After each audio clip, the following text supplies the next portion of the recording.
Olá, meu nome é Rogério Faria Tavares, eu sou jornalista e atualmente presido a Academia Mineira de Letras, uma instituição fundada em 1909 em Juiz de Fora, na Zona da Mata, para promover a literatura e a língua portuguesa. Transferida para Belo Horizonte em 1915, a AML, também conhecida como a Casa de Henriqueta Lisboa e de Alfonso de Guimarães, continuou fiel aos sonhos de seus idealizadores. Hoje, ela promove uma atividade literária e cultural intensa. Desde março de 2020, com o começo da pandemia, ela transportou toda a sua programação cultural para as redes sociais, especialmente para o YouTube, onde toda semana veicula uma aula inédita e exclusiva.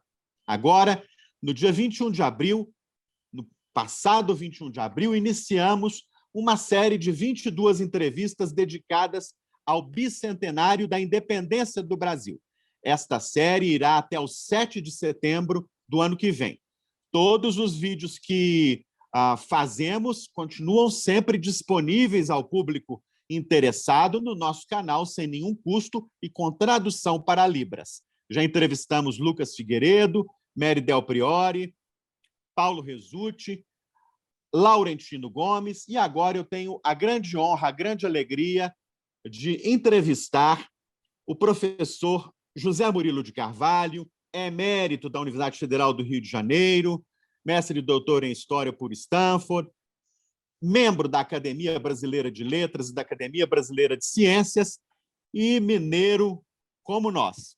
José Murilo, seja muito bem-vindo a essa conversa. Eu me agradeço o seu convite. Fico Olha, honrado. A honra é toda nossa. José Murilo é seguramente um dos historiadores mais importantes, né, do Brasil já há muito tempo. E tem uma obra vasta, importante, significativa, fundamental para a compreensão da questão brasileira.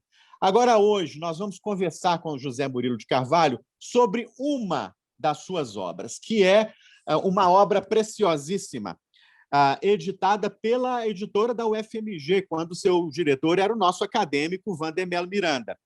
Essa obra é composta por 4 volumes, vem numa caixa muito bonita, e José Murilo assina essa obra ao lado de Lúcia Bastos e Marcelo Basile.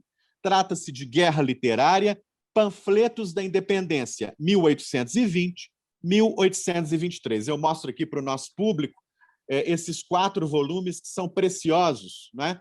E cuja leitura me enriqueceu profundamente. Eu tive acesso a informações muito interessantes, não só sobre o evento Independência do Brasil, mas sobre todo aquele contexto histórico que o Brasil viveu.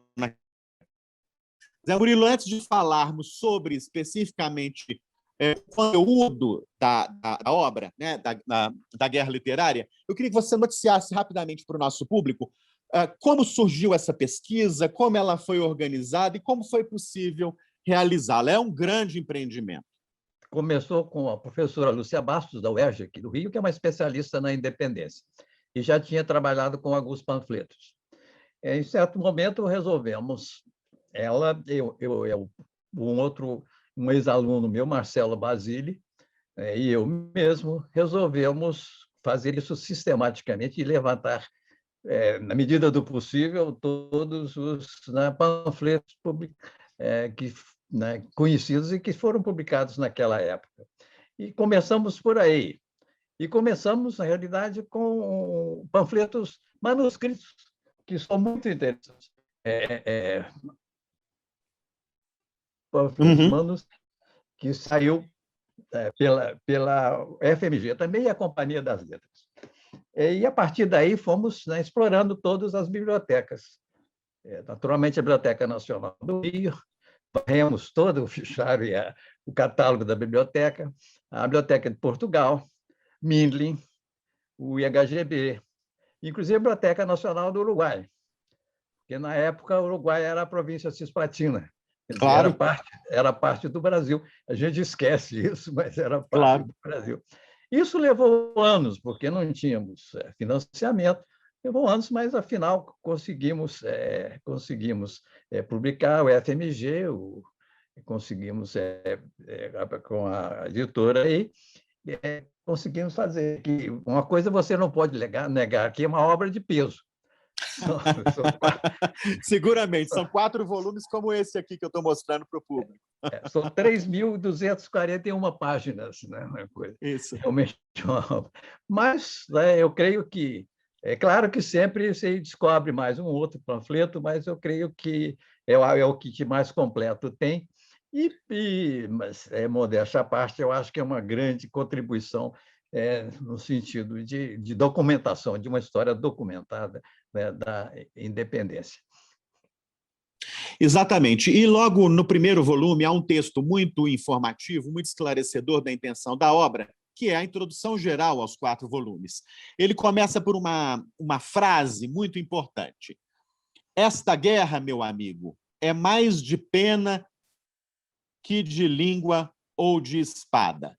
Então, isso aí já resume bem, né, um pouco o espírito da obra. Naquele momento, havia uma proliferação grande das comunicações, dos impressos, dos panfletos, né, e por meio deles, né, a sociedade daquela época foi mobilizada. José Murilo, eu queria que você definisse antes o que é panfleto. Você faz isso na introdução geral aos 4 volumes. Mas para que o nosso público entenda, o que a gente pode definir, conceituar como panfleto? O panfleto é a expressão, a palavra vem sendo usada há muito tempo, né? Na Inglaterra, originalmente foi inglesa, etc. Quer dizer, simplificando as coisas, o panfleto é um texto curto, em geral. Nós pusemos, inclusive, uma convenção internacional é que seja no máximo 50 páginas, né, no panfleto. Nós seguimos por aí, de natureza crítica, política ou social, e que tenha uma distribuição rápida, eficiente, que pode ser, no caso dos panfletos manuscritos, que são muito interessantes, né, eram feitos e manuscritos colados nos postes das casas, etc. Então, atingia um público muito amplo. Ou então, realmente, em folhetinhos que eram distribuídos a um preço barato. Então, era uma maneira... Bom, hoje é tudo eletrônico, mas era, na época, exatamente a maneira, né, de divulgar as coisas nesse sentido. Eu mostrei os manuscritos, que são extremamente interessantes, mas porque são mais... O manuscrito é povo Claro. mesmo. Inclusive com erros de gramática. Claro. Então, o povão está falando aí. Eu posso ler aqui Por alguns... favor. Como eu disse, era colocado ou nos postes, nas casas, distribuído. Alguém, por exemplo, colocava num poste e alguém lia. Então, mesmo com pessoas analfabetas, tinham acesso na medida em que isso era feito oralmente. Mas, por Claro. exemplo, aqui no Rio, falando de Dom João, dizia um deles: se queres ainda reinar, olha, Beato João, deves ir para Portugal e assinar a Constituição. Se tu depressa não vais para o teu país natal, ó João, olha que perdes o Brasil e Portugal. E tem uma outra que é a minha preferida, essa, inclusive, com erros de português, né? As armas, cidadãos. Aqui está escrito cidadãos. As armas, cidadãos. É tempo as armas, nem poder deveis. Agora, veja. Se os reis não cedem, das armas ao poder se dão os reis. Quer dizer, é uma beleza essa peça. Né? Quer dizer, os reis têm razão, senão eles perdem a sua autoridade. E até alguma linguagem mais pesada, com o interventor inglês em Portugal, que era, né, onde está aqui?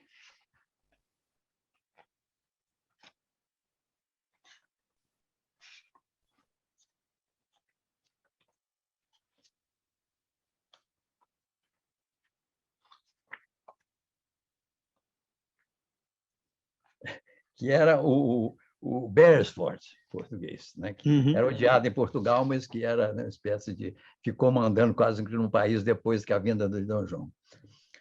Tornaste a voltar é coisa de Portugal, né? Tornaste, ele veio ao Brasil e voltou a Portugal. Então, diz assim, tornaste a voltar, filho da puta, do país das azaras e coqueiros. Ó, mal haja os bananas brasileiros que vivos se deixaram nesta luta. Então, aqui realmente é povão, né, na coisa. Né? Mas a pergunta era sobre... Não, é isso. É o conceito de panfleto que você já esclareceu muito bem. Aqui na introdução geral você escreve texto satírico, ficou claríssimo agora com o seu exemplo, de cunho político ou social. Agora, aí, José Murilo, você fala muito claramente sobre a presença da retórica, não é? Como aquele elemento que move o texto, como aquela grande arma que o autor do texto usa para convencer, para persuadir o seu público, não é?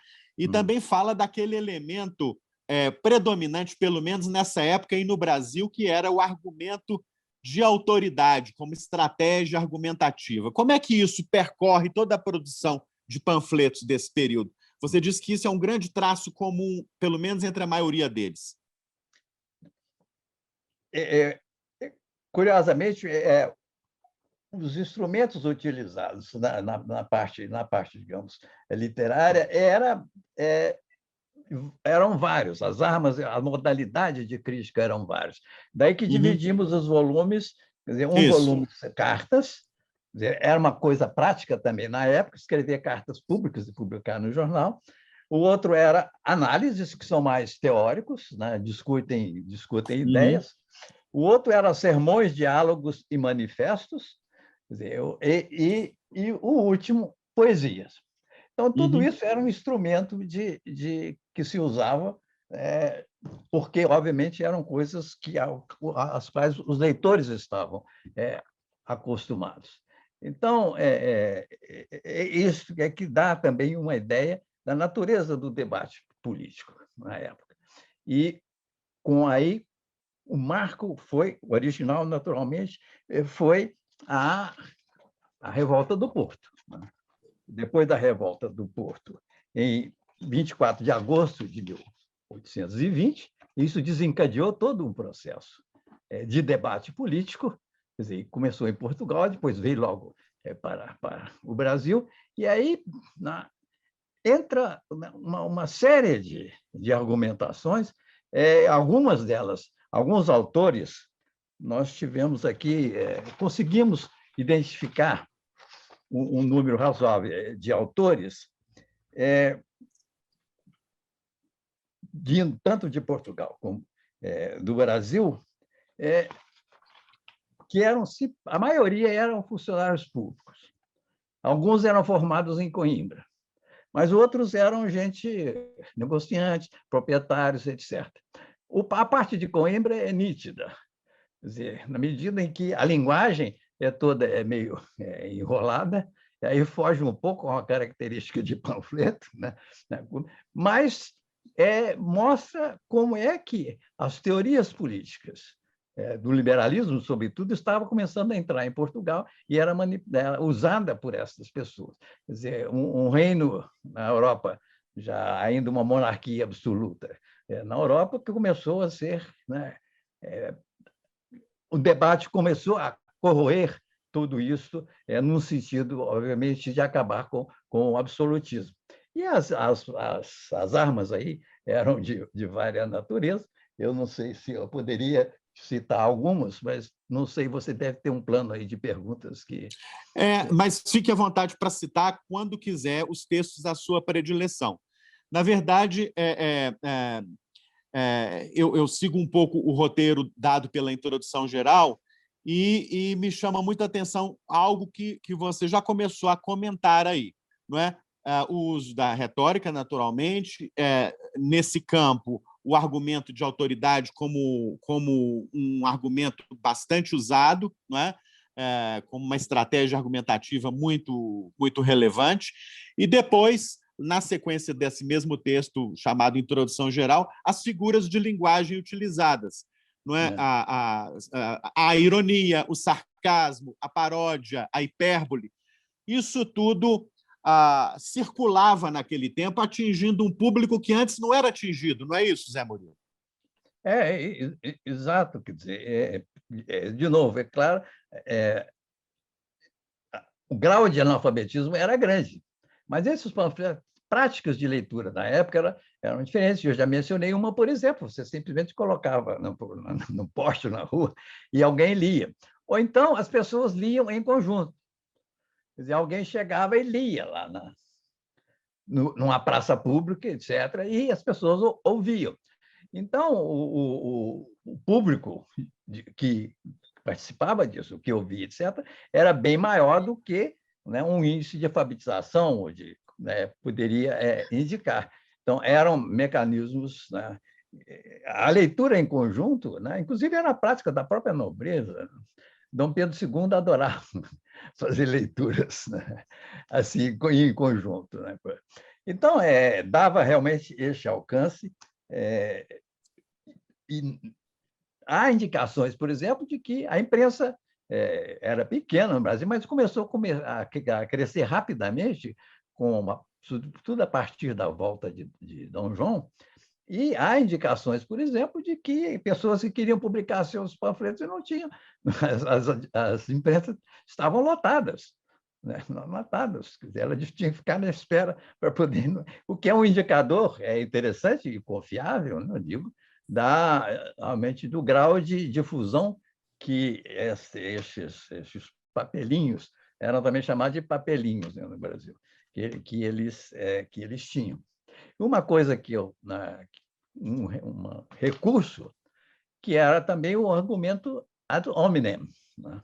Uhum. Isso aí era muito comum, quer dizer, atacar a figura pessoalmente da pessoa, né? Isso aí era também algo muito típico de panfleto, né? Você vai, aliás, hoje muito utilizado, né? Esse Muito. argumento ad hominem, né?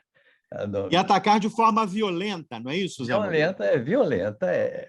Eu tenho, deixa eu ver se eu tenho aqui, eu tenho uma... Eles usavam, não sei, entendemos bem porque, expressão compadre, uma briga de compadres. Escreviam com Isso. compadre de Portugal, escreviam com compadre do Brasil, etc., etc. Tem interessante, justa retribuição dada ao compadre de Lisboa. Isso é feito por um padre brasileiro chamado Padre Perereca, né, que era uma das pessoas importantes no processo de independência. Ele chamava, deixa eu ver se eu localizo aqui.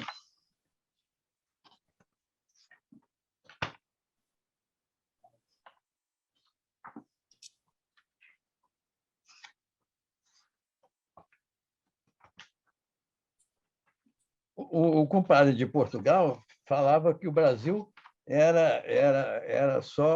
estava reduzido a umas poucas hordas de negrinhos pescados na costa da África. Isso. Dizia assim.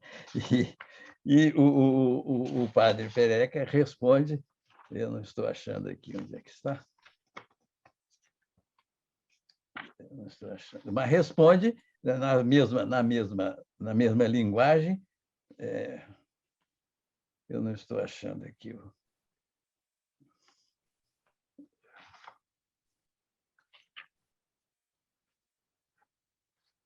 não estou achando o texto aqui. Mas vamos para um outro.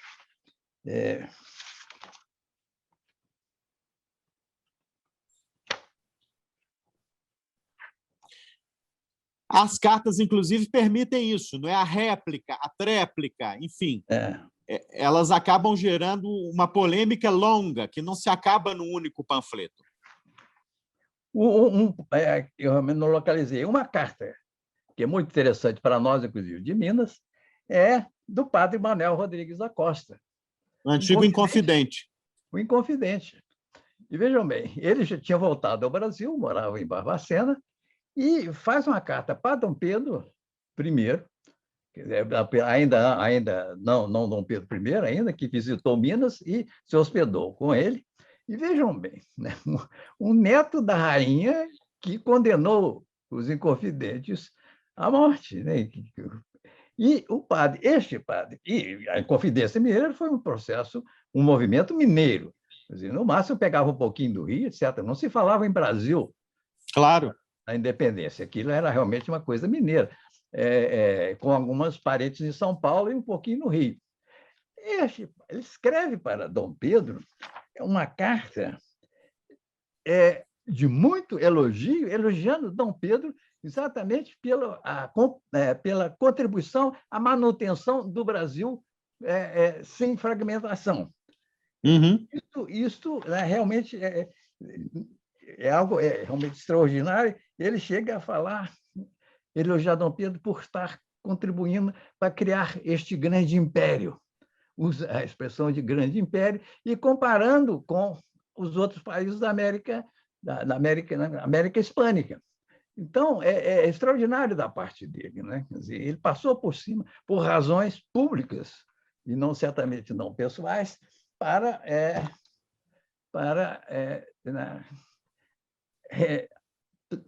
apoiar o que os Inconfidentes não pensavam, que era a construção de um grande império no Brasil. Uhum. Agora, há dois temas muito importantes nesse momento que são nomeados por esses 4 volumes, que são os seguintes. Primeiro, nota-se aí, por meio dessas comunicações, dessa produção literária em panfletos, já uma certa geração de um espaço público comum, não é?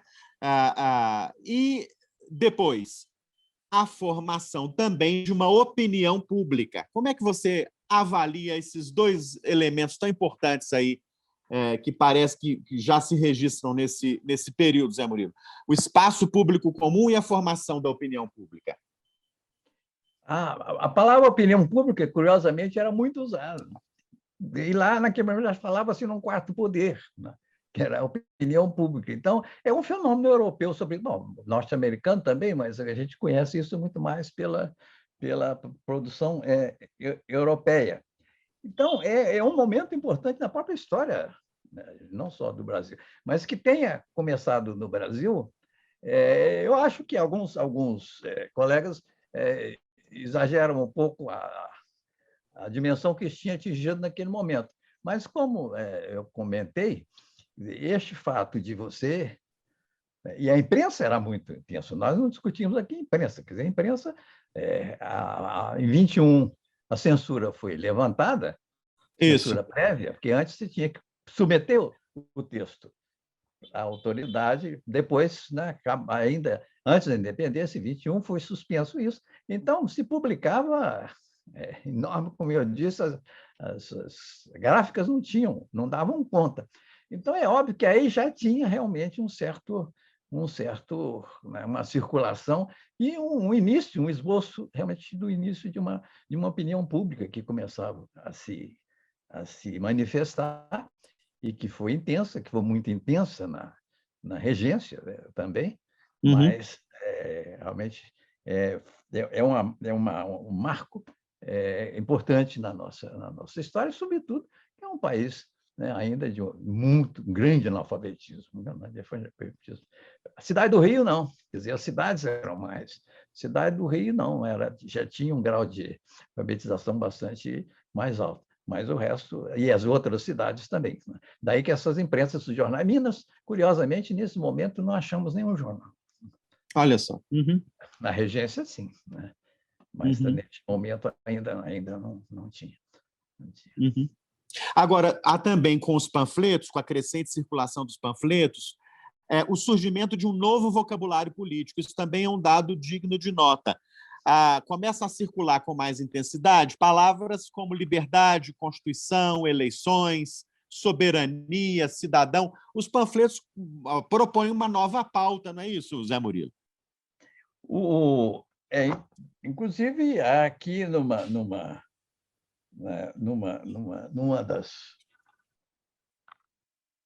dos volumes, há, inclusive, dicionários.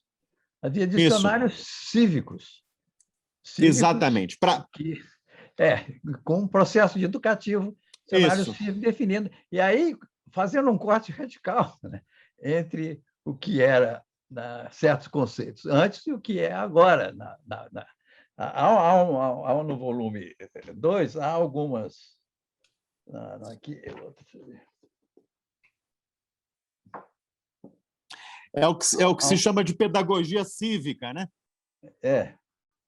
Há, por exemplo, no volume 3, diálogos e manifestos. Há, por Isso. exemplo, um dicionário cívico, suplemento ao dicionário carcundático, que está aqui, carcundático era dos conservadores, né? Tem algumas diferenças curiosas, mas que mostra a irreverência disso. Conventos, casas consagradas a Deus, com muita gente dentro consagrada a si mesma. Empregos, veja bem, empregos. Meios de acomodação para os amigos dos mandões ganharem algum vintém. Continua tudo como hoje, né? Muito atuais os panfletos. O que mais? Política, aliás, ortografia. Único ponto em que Portugal tinha em Portugal tinha uma ampla liberdade de escrever. Ortografia. Política. Ciência de enganar. Refinada velhacaria. Sistema de tramóias, inventado e propagando na Europa no tempo de Luís XIV e levado à perfeição no tempo de Napoleão. Então, o lado crítico aí é nítido, né, nessas. Mas, de novo, como você mencionou, o vocabulário, eu não tenho tempo aqui para mostrar tudo isso, mas a ideia de Constituição, liberalismo, liberdade, governo constitucional, monarquia constitucional. República aparecia pouco. Né? Pouquíssimo, Apareceu em alguns panfletos a ideia de república, mas isso aí não claro, não sei se seria proibido, mas de qualquer maneira não houve assim, muito debate. Outra coisa que deixa todo mundo me deixa um pouco intrigado, há uma ideia de interpretação da independência de que houve uma união entre as elites para evitar o perigo haitiano, o perigo das revoltas escravas. Uhum. O curioso, não achamos um panfleto que mencionasse isso. Não achamos um. Eu consultei outros colegas de outras províncias, etc. Também disse que não havia, nessa época, 21, 22, não havia esse tipo de... Quando havia, eram coisas escritas por estrangeiros, sobretudo portugueses falando. Mas aqui não havia. Ficou aí, para mim, um grande problema, porque essa teoria de que isso foi um dos motivos para a independência realmente está para ser provada, porque, neste momento, nestes panfletos, nem nos panfletos manuscritos, né, não encontramos. Então, há aí algo que também levanta, né, uma pergunta importante. Claro. Entre os temas principais ou mais recorrentes dessa produção panfletária aí, entre 1820 e 1823, a sua pesquisa destaca alguns deles. No primeiro momento, a volta da família real a Portugal ou a permanência dela no Brasil. Depois, as eleições dos deputados brasileiros às Cortes de Lisboa, que mobilizaram, de fato, muito, não é, o Rio de Janeiro e outras cidades. E, finalmente, a intenção das Cortes, né, de promover a chamada recolonização. De fato, nesses períodos aí, nesse período aí, esses temas dominaram muito a produção dos panfletos. Não é verdade isso, Zé Murilo? Houve uma cronologia muito nítida. Isso que é interessante. Quer dizer, esses panfletos acompanhavam o movimento político. Quer dizer, primeiro veio a Revolução do Porto, e adesão, Revolução do Porto, liberdade, constitucionalização da monarquia. Então, todo mundo concordava. Depois, houve as cortes, que, aliás, os deputados mineiros nunca foram às cortes. Nunca foram. Eles vieram para o Rio e ficaram no Rio. Eu acho que, inclusive, há uma reclamação do capitão Mor lá de Minas, e coisa, dizendo, olha, pedindo ao governo aqui no Rio que mandasse esses mineiros para lá.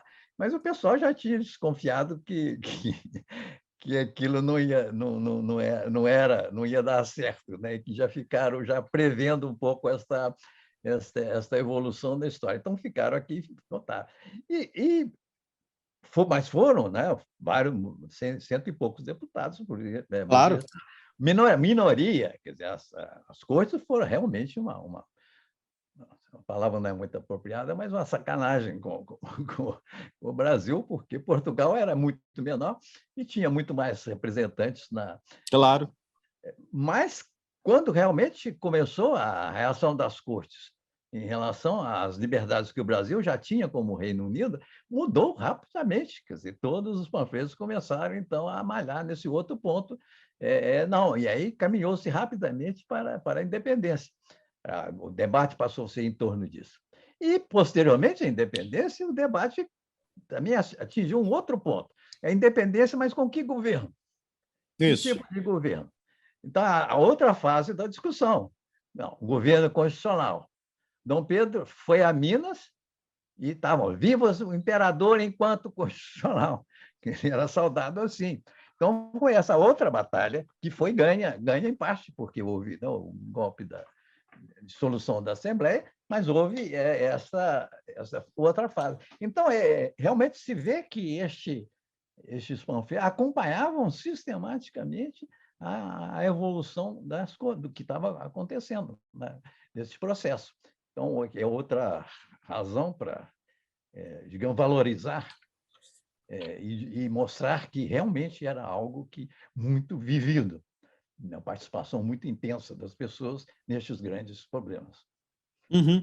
E na introdução geral, na introdução que é ali incluída no primeiro volume, se fala que, por meio dos panfletos, é possível captar sutilezas e complexidades do período que nem sempre os documentos oficiais são capazes de registrar. Naturalmente, porque os panfletos são a fala mais autêntica do povo e do que se estava vivendo naquele período ali, sem a rigidez e a formalidade dos documentos, não é?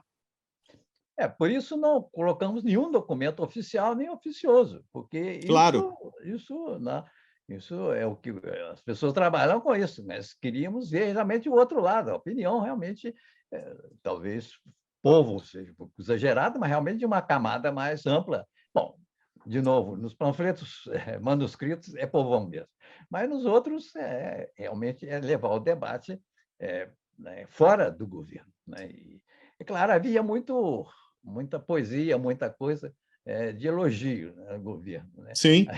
Aliás, é interessante que poesia era uma praga na época, sem nada contra as poesias, mas qualquer solenidade que havia, aparecia uma, duas, três pessoas recitando.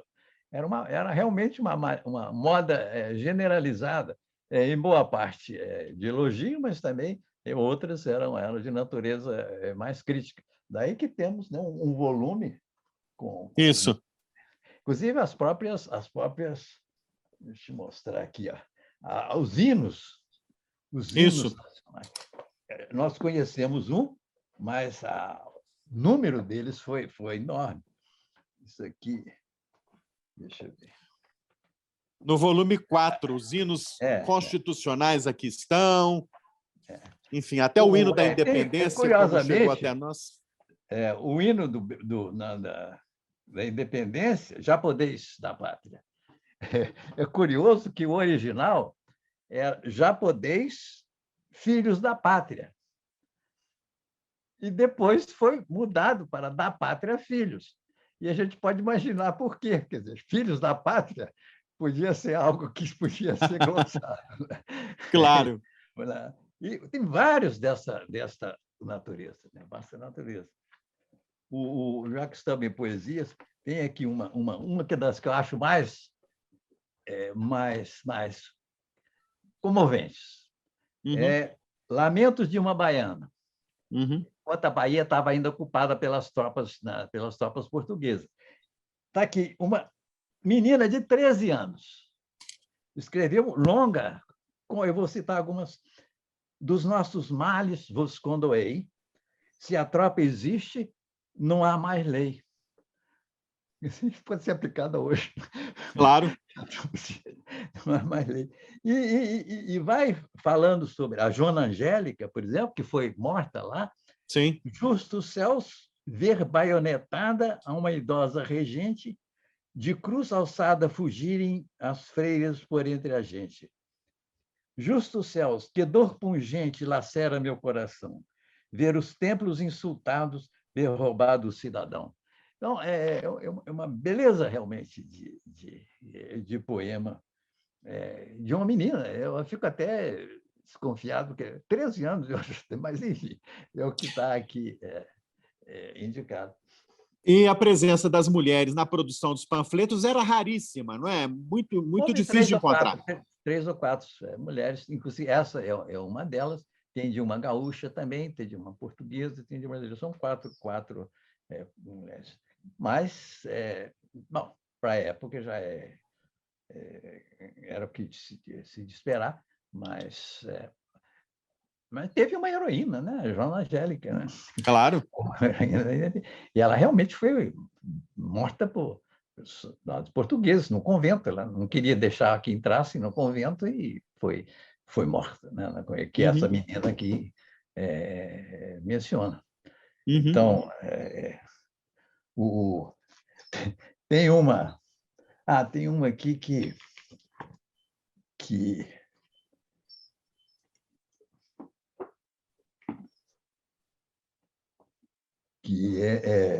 tem a ver com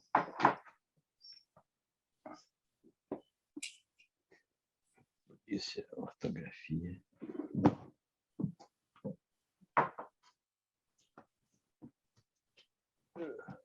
Um outro recurso. Eu me perdi aqui. Era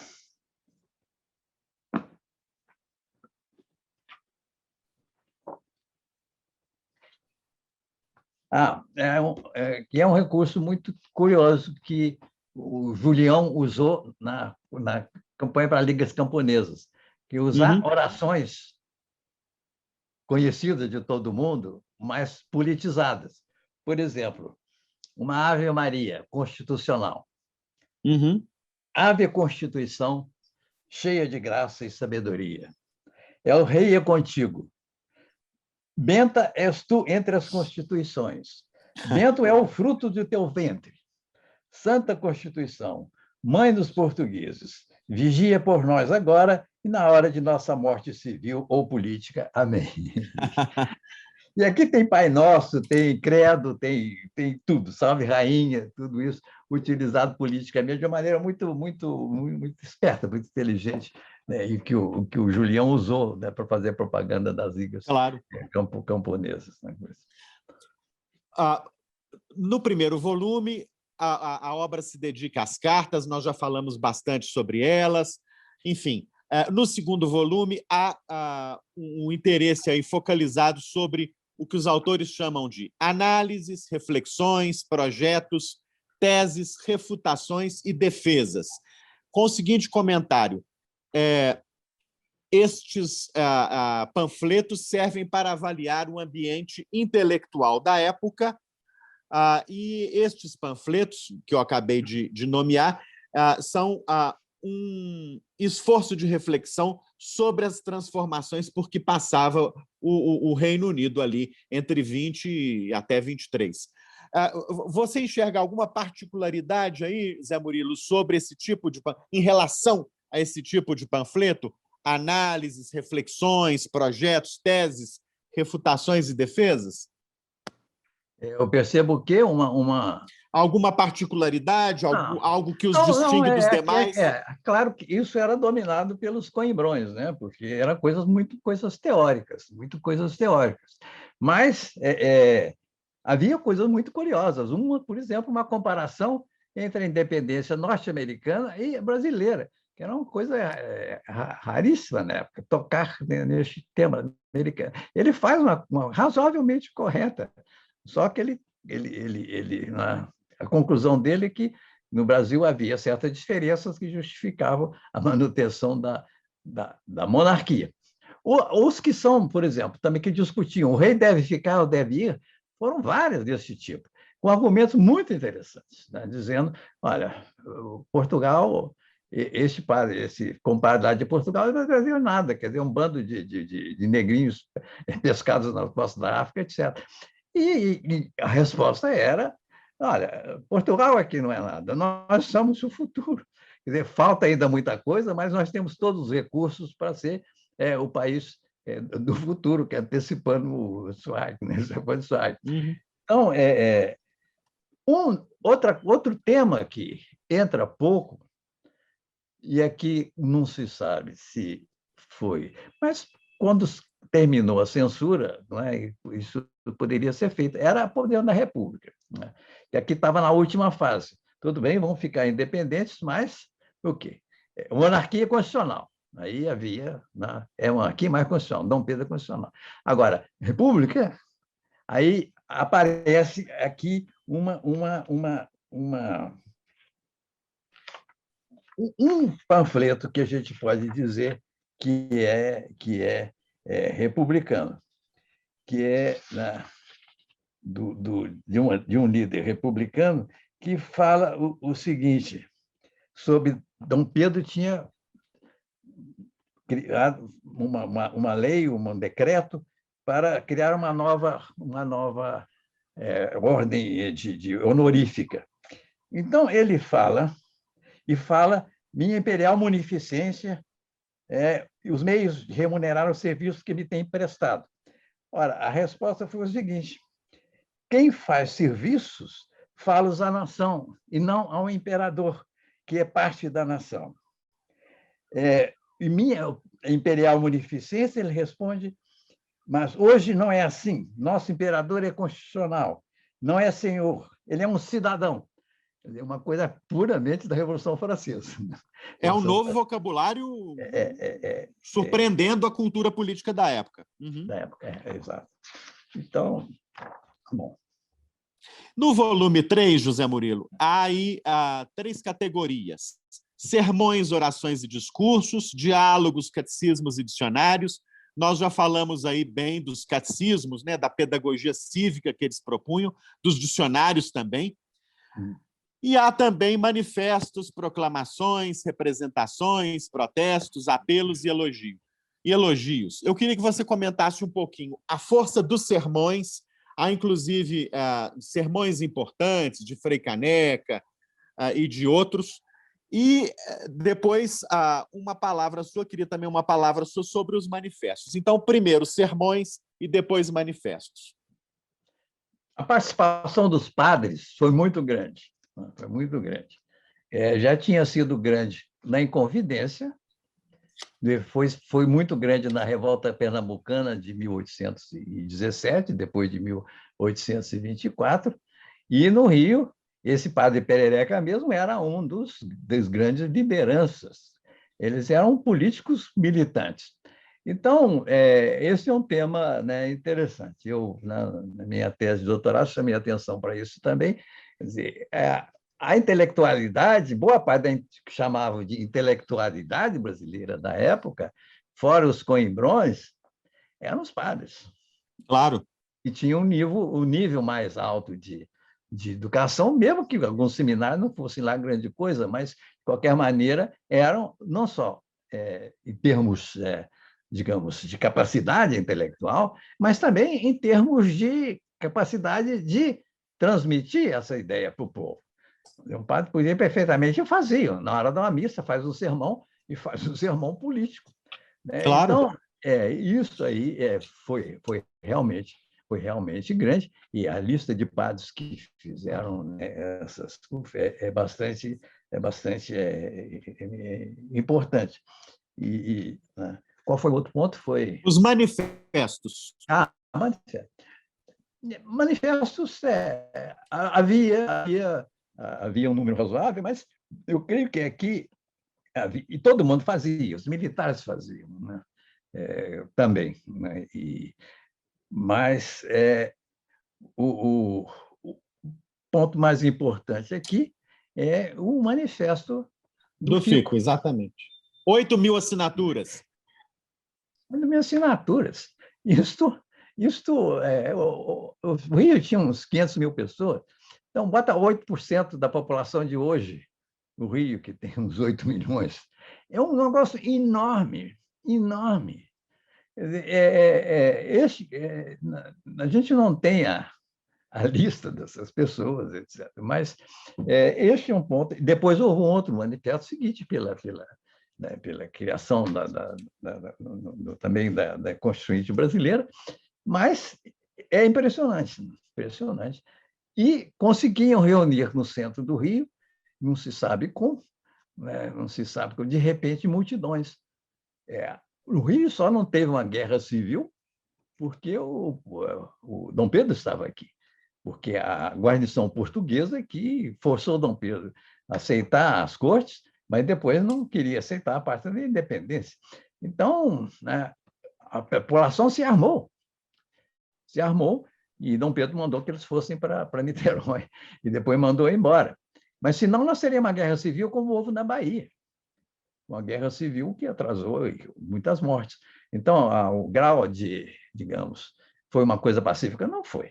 Não foi pacífico. É claro que se a gente é tudo relativo. Se compara com o da América Hispânica, é claro, foram guerras de anos, né? Guerras de anos. É claro que a nossa independência não teve essa, quer dizer, atrasou a independência da Bahia, Maranhão, Bahia, Pará e Amazonas. Só mais um ano só, foi no ano seguinte. Isso. Se fez a independência, foi aceita a independência lá. Mas, inclusive, Pernambuco não criou caso naquele momento, criou em 24. Mas, então, foi tudo pacífico? Não. Teve a mesma gravidade? Não. Também não. Então, a ideia que o nosso padre lá em Confidente falava realmente era extraordinária. E não se pode negar que o carisma não, mas a tradição monárquica aí pesava. Claro. Quer dizer, e havia uma tradição, e Dom Pedro não era brasileiro, ele veio de fora, então não se podia dizer, olha, é uma província que está dominando as outras, né? E aí a resistência seria maior. O fato realmente de ser uma figura, digamos, neutra em termos de pertencimento, ajudou muito, neste caso, a garantir essa. Tanto que, quando ele foi embora, a regência foi um período de revoltas permanentes. Foi um período de. Foi aí sim que nós tivemos a nossa guerra de independência. Várias províncias se separaram. Rio Grande do Sul se separou, Bahia se separou, o Pará se separou. Quer dizer, foi realmente a unidade brasileira estava profundamente ameaçada naquele momento. E só acalmou quando veio a maioridade, porque aí botou uma criança lá, mas que tinha essa Claro. capacidade de manter juntos que é um tema que é o tema da minha tese, como explicar que duas colônias mais ou menos do mesmo tamanho, a espanhola e a portuguesa, uma virou 20 e tantos países e a outra ficou um país só. Então, mas o nosso processo foi realmente na regência, mas, de qualquer maneira, havia ali uma criança que representava algo que era neutro em relação às várias partes do país que queriam se separar. Frei Caneca disse claramente no discurso dele, quer dizer, quando houve a revolta pernambucana de 24, que Pernambuco se separou realmente, né, do Brasil, proclamou uma república, ele dizia, olha, quando fechou a Assembleia Constituinte, né, olha, agora acabou o pacto. Fechou, agora cada um vai para o seu lado. Ele falou, olha, pode haver uma monarquia na Bahia, uma república no Pernambuco, um governo despótico no Rio Grande do Sul. Eles falaram assim, quase que mapeava a possibilidade de uma fragmentação em quatro, cinco países, o que era perfeitamente plausível, né, naquele momento. Então, tem essa dimensão também, que eu acho que o nosso padre o confidente percebeu isso com clareza. Perfeito. Zé Murilo, nós já falamos bem dos 3 volumes, do 4º também, você destacou várias poesias, destacou os hinos que integram essa categoria das poesias. Agora, eu queria perguntar, nós estamos chegando quase ao final da nossa conversa, eu queria perguntar a você sobre uma seção específica do 4º volume, que é a seção dedicada à Cisplatina. Ela é um tema importante da nossa história, e como ela aparece nos panfletos que circularam ali pelo Uruguai naquela época? E também no Brasil, também pelo Brasil. Isso foi uma contribuição, ainda bem que nos lembramos disso, porque a gente, em geral, não fala nisso na história do Brasil, da independência. Né? Claro, muito esquecida essa questão. Brasil estava sendo ocupado, havia tropa portuguesa lá com o general, e a situação curiosa aqui do Uruguai, da Cisplatina, que primeiro estava ligada à Espanha.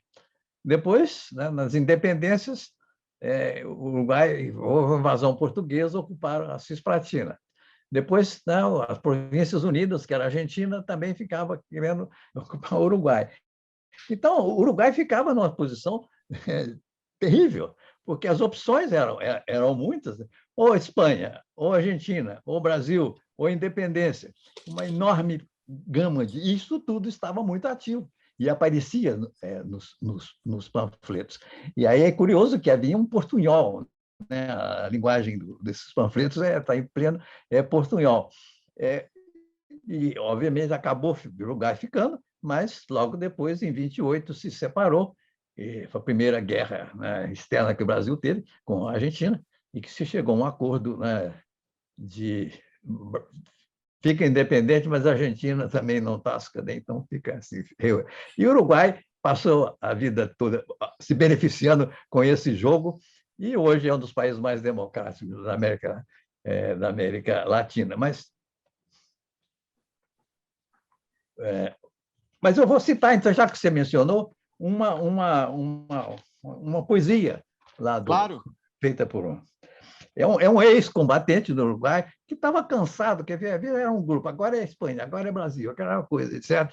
É um velho, já estava militar desanimado, cansado de padecer, me retirei del serviço, com muitos piorros de mais, e de menos um ofício. Cielito cielo que sí, cielito de los blandengues, dos fracos. Também me falta uma perna e me sobram perendengues. E a última estrofe. Basta de cielo, senhores, que la prima gorjeta me ha faltado. E de cantar tão seguido, me sinto medio cansado. Cielito cielo que sí, vaya um betum por detrás. 3 pátrias hei conhecido. Não quero conhecer mais. Que beleza.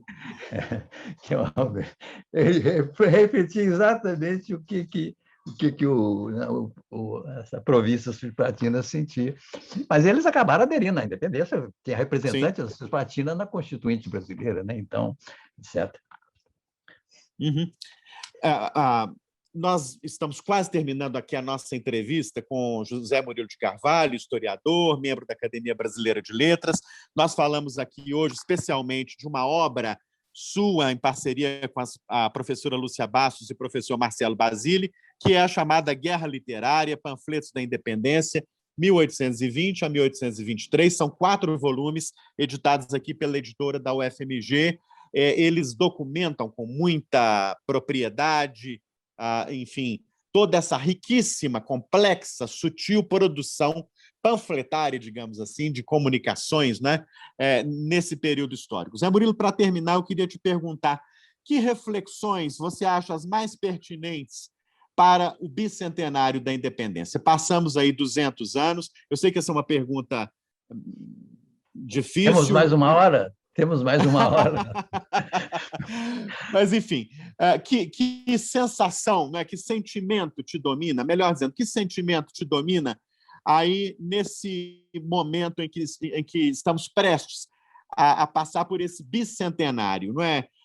O que a gente pode falar sobre aquele momento visto hoje do século XXI, 200 anos depois? Eu sei que é difícil, mas, enfim, o que te surge nesse momento como uma reflexão fundamental? Rogério, eu estou com 81 anos, então eu vivi bastante do Brasil independente, né, neste período, e passei pelas todas esses altos e baixos pelos quais nós passamos. E quando a gente compara com essa geração da independência, e nós vimos aqui na própria Carta e outros textos, a ideia de um futuro próspero, um grande império. A ideia foi um grande império. Vamos criar aqui um grande império, só nos basta mais gente, né, aqui para fazer isso. Então, havia nessa geração realmente uma expectativa, né, para o país. O que nos Estados Unidos, né, houve também essa ideia da grande, né, do Destino Manifesto, né, que veio um pouco mais tarde, mas também havia, olha, este é um país novo, tem um grande futuro. Isso durante muito tempo culminou no Porque Me Ufano de Meu País, do Conde de Afonso Celso, já na República. De outro lado, se a gente compara essas expectativas de um grande império com a realidade, sobretudo no momento de hoje, né, que, além dos nossos típicos políticos, sobretudo, temos aí também essa pandemia que realmente agrava muito a situação. Eu penso, talvez por questão da idade, neste período todo, eu tive momentos sobretudo o final da ditadura, quando veio a sequência dos governos Fernando Henrique e Lula, eu falei, olha, desta vez, talvez a gente vá, né? Quer dizer, vamos quebrar essa tradição de altos e baixos, e vai em frente. Não deu, não deu, voltamos atrás, e hoje, numa situação, né, muito mais é difícil ser otimista hoje, pelo menos para mim, neste momento, porque nós, o que criamos nestes 200 anos? Temos um país, né, de brasileiros ou temos um país com desigualdades extraordinárias, né, com desemprego, aí nessa pandemia, inclusive, gente passando fome, e são milhões. Quer dizer, eu acho que nós falhamos em incorporar a comunidade nacional esses milhões de brasileiros que ficaram fora. E aí, a aparente incapacidade de fazer políticas públicas que resolvam este problema, não apenas dando uma agora, mas agora é emergência, tudo bem, mas terminou isso, volta esses milhões. Como é que nós vamos ter um futuro com esses milhões de brasileiros? Que podemos calcular, pegando Bolsa Família, essas assistências, é em torno de 50, 60 milhões de pessoas. Como é que podemos realmente ser um país, não um grande país? O sonho do grande império veio com os militares também, né? Brasil, grande potência. O Lula até namorou também um pouquinho essa ideia. Mas grande potência, para que nós não temos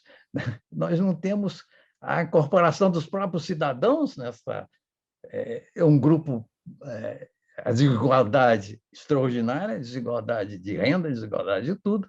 Como é que podemos construir uma nação assim? Quer dizer, nenhum Estado se constrói assim, porque não vai dar uma nação por trás.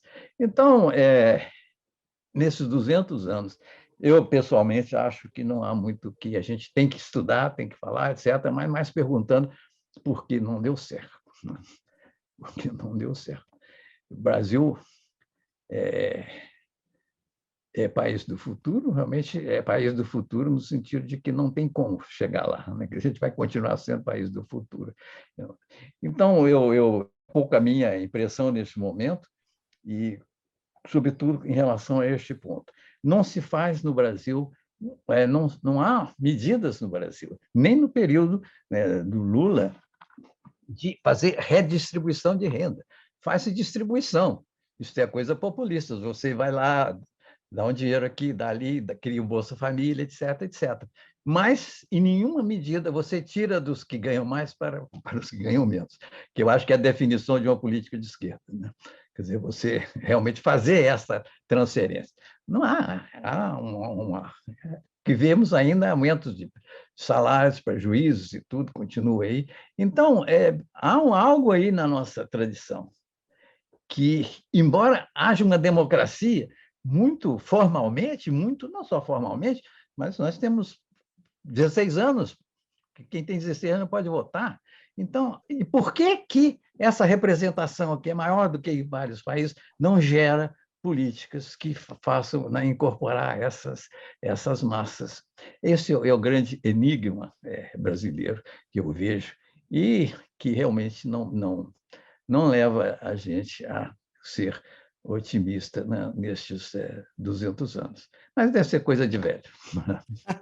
Não, seguramente não, mesmo porque Zé Murilo de Carvalho nunca é velho, é sempre novo, atual e sofisticado, complexo. Zé Murilo, foi um prazer, uma honra te entrevistar aqui para a nossa série. Muito obrigado. Eu que te agradeço, Rogério. Muito obrigado também. E quem sabe um dia, em breve, possamos aí voltar a nos ver aí no Rio ou aqui em Belo Horizonte. Vai ser uma alegria muito grande. Eu agradeço também ao público que nos acompanhou até agora. Toda essa nossa série continua disponível gratuitamente, naturalmente, no nosso YouTube, com tradução para Libras, a língua brasileira de sinais. E essa série é composta por 22 episódios. Pesquise aí no YouTube, assista aos episódios anteriores a esse e continue conosco assistindo os que virão depois. Zé Murilo, mais uma vez, um grande abraço. A você que nos acompanhou, muito obrigado. Tchau. Outro para você. Outro para você. Tchau. Obrigado.